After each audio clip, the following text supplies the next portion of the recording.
Hi there, Phil the Practical Gardener again.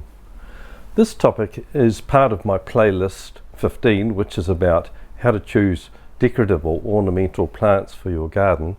And this particular topic today is about whether you should choose evergreen or deciduous plants. I should say that in fact all plants are actually deciduous in the sense that they all lose their leaves over time. Leaf drop is a natural process whereby plants remove the nutrients from within the leaf and then they deliberately drop that leaf because it's no longer of use for them, either because of old age in the case of evergreen plants or because of seasonal change in the case of deciduous ones. I'll be looking at aspects such as whether you want permanent cover, such as for privacy or shelter or ground cover, also the degree of shading that you might wish and the change of that through the seasons. Then I'll be looking at issues to do with leaf drop and how you manage that. Finally, I'll be looking at issues about the change of the leaf colour through the seasons and how it varies between deciduous and evergreen. So without more ado, let's get into it.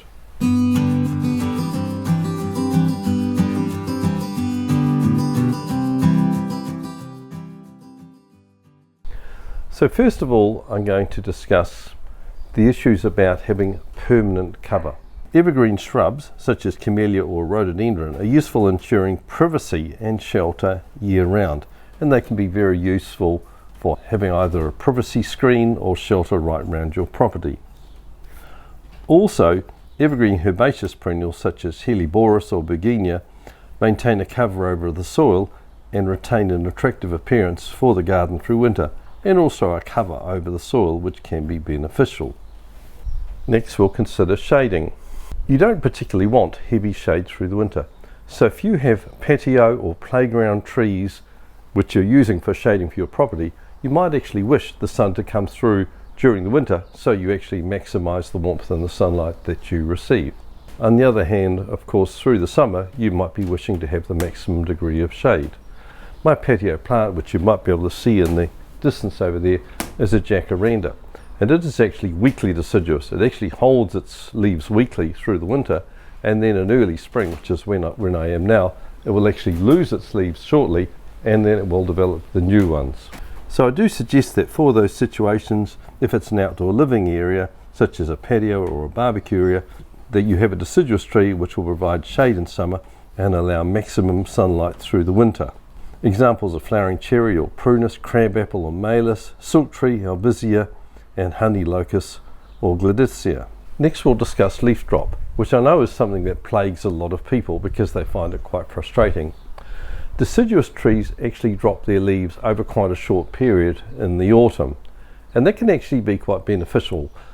Quite a lot of people find it quite annoying. They get a great mass of leaves to try and deal with in autumn, but then the cleanup might be over just a short period.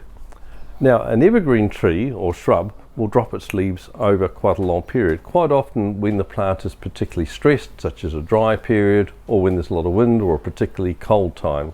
However, otherwise the leaves will just generally be dropped throughout the seasons, and that can be a little bit annoying because you might actually find you've got continuous leaf drop.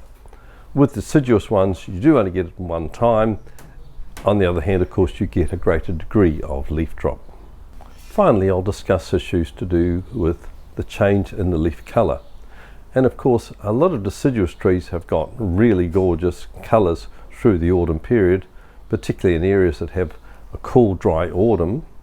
Dramatic colour is seen on certain trees and shrubs such as species of maple or acer, flowering cherry, Persian ironwood, Parotia persica, and black tupelo, Nissasilvatica. For warmer regions, reliable colour change can be provided by ginkgo and liquid amber. Be aware that some of these trees grow large over time. Where I live, which is quite a warm temperate area, we don't actually get very good leaf colour in the autumn, except for those ones that I mentioned, ginkgo and such like. However, one thing I do notice with deciduous trees is that we do get gorgeous yellowy green colours in leaves in deciduous trees as they develop their leaves in early spring. Oak trees are a very good example of this, and my jacaranda tree, which the leaves are not looking very good at the moment at all because they're due to fall, but when they come away in late spring they do have a gorgeous fountain of pale green foliage which looks absolutely fabulous. So those are the issues that I thought you should think about when you're choosing your plants. Just a reminder that in this playlist 15 I have got other topics such as selecting for the situation that you're in, that is your environment, such as things like dryness or cold or wind or such like. Also the ultimate size that the plants will grow, and also selecting for your style. You've chosen a style for your garden, you should actually base your choice of plants on that. After this one here, which is about evergreen and deciduous plants, I will be producing another couple, one about whether you grow heirloom or heritage plants in your garden, and finally my last one will be whether you should choose plants that are native to your area. So be sure to watch out for those ones as they come online, and also remember to like this one and also make some comments if you feel that your area is specific or you have some questions that you would like to ask me or some other comment.